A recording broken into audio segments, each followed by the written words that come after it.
జై శ్రీరామ్. సద్గురు అంటే బంధాలన్నీ దాటినవాడు.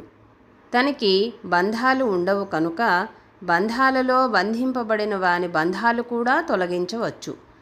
అందుచేత అతని బలమే మన బలంగా మనలో సాధన జరగాలి అని కోరుకోవాలి తప్ప అదేదో సాధన చేసేస్తాము అంటే చేయలేము.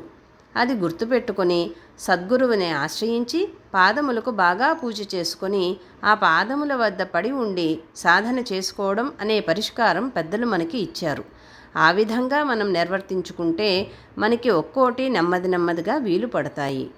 అలా కాకపోతే ఏదో మనం చాలా కాలం చేశాము, చాలామంది మనల్ని మంచివాళ్ళు అంటున్నారు, మనకేదో స్తోత్రాలు సూక్తాలు వచ్చని మనుషులు భయపడుతుంటారు. అంతే తప్ప మనకేమీ ప్రశాంతత ఉండదు, ఆనందంగానూ ఉండదు. ఎప్పుడు వాళ్ళ గురించి వీళ్ళ గురించి ఏవో పిచ్చి ఆలోచనలు చేసేవాళ్ళు సాధన జరుగుతున్నదని ఎలా అనుకోగలరు? మనం మంచివాళ్ళమని అనుకుంటుంటే మనకి మనమే ప్రశ్న వేసుకోవాలి, మనకి ఇతరుల గురించి ఎటువంటి భావనలు వస్తున్నాయి అని.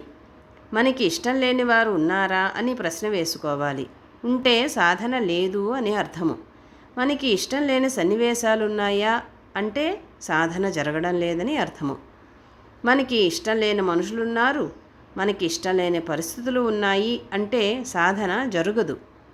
అవన్నీ అలా ఉంటాయి, వాళ్ళు దైవానికి సంబంధించిన వారే. ఆ సన్నివేశాలు దైవమే కల్పించాడు అనే భావనలో ఉన్నవాడు సాధనలో ఉంటాడు తప్ప ఎంతసేపు నేను చాలా మంచివాడిని, నా చుట్టూ ఉండేవాళ్ళు వెధవలు అనుకునేవారు సాధనకి కొన్ని వేల మైళ్ళ దూరంలో ఉన్నట్లుగా మనం అవగాహన చేసుకోవచ్చు. ఈ విధంగా సుందరకాండని గురువుగారు సాధన పరంగా వివరిస్తున్నారు. జై శ్రీరామ్.